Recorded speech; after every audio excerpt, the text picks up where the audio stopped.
Okay, so what we have here is the throwout bearing. This is the face of the bearing where it rides against the pressure plate.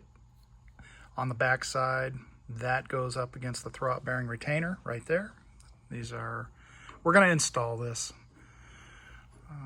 So it's as simple as just pressing it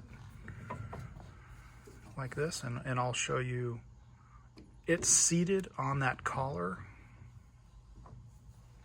and we're just using a simple arbor press.